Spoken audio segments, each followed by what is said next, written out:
Chers compatriotes, nous sommes au milieu de la campagne électorale et l'attitude de nos adversaires frise un mépris contre le peuple congolais. Arrivés au pouvoir par mensonge, ils ont géré le pays en nous mentant, en nous faisant des promesses mensongères, et aujourd'hui, pendant la campagne, ils nous mentent encore. Ça, c'est une façon de se moquer de nous comme peuple congolais. Nous avons suivi hier des montages ridicules, des tweets ridicules, qui disent que le patron du M23 apportera un soutien à Moïse Katumbi. Si vous allez sur son compte Twitter, vous ne verrez jamais ce tweet. D'ailleurs, vous verrez un démenti qu'il a fait. Vous allez voir Nzangi arrive à Butembo. Il accuse le président Moïse Katumbi. Et tout en sachant que c'est faux, il ment. Mais il accuse le président Moïse Katumbi qu'il est un candidat qui est incapable de citer le Rwanda. Est-ce qu'on appelle à tena tutie au président mwenye? Seigneur watamwambia mboko, sema useme Rwanda ndio inatuvamia.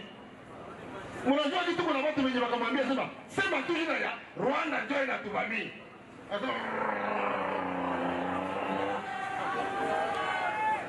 Aseme sema tu, sema anasema.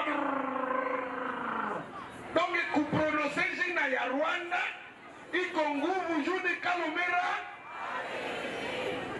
Dans la vidéo, vous allez regarder tout de suite, vous allez voir un Moïse Katumbi qui a non seulement pas cité le Rwanda, il a cité et le Rwanda et l'Ouganda que Kamere commence à citer aujourd'hui et que Félix Tshisekedi n'a jamais cité. Il a cité aussi le Burundi. Tous les agresseurs du Congo, Katumbi les a clairement cités, les a clairement menacés. Et au stade de Goma ici, il a dit ceux qui vont oser vont subir la guerre de l'armée congolaise quand lui sera président de la République.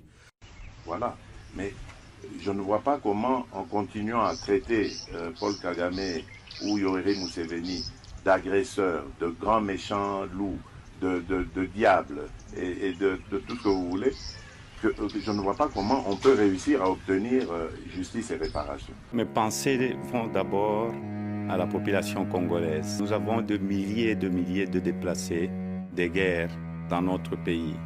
Et je condamne fermement cette agression du M23. Vous savez que ce soit le Rwanda, ou le Burundi, ou l'Ouganda, je ne serai jamais d'accord que le pays voisin puisse aider les rebelles dans notre pays. C'est une guerre injuste. Le M23 doit partir.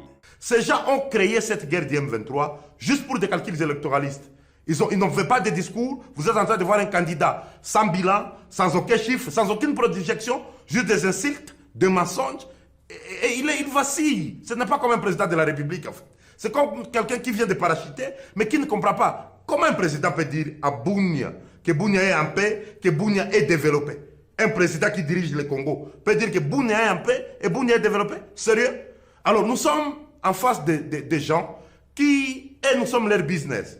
Ils ont créé cette guerre pour cacher les insuffisances de gestion de la République, les détournements, les mensonges. Et comme il n'y a pas de crime parfait, dans une des réunions de leur coalition, présidée par Kamere et Lukwebo, ils ont dit clairement, utilisons la guerre pour gagner les élections.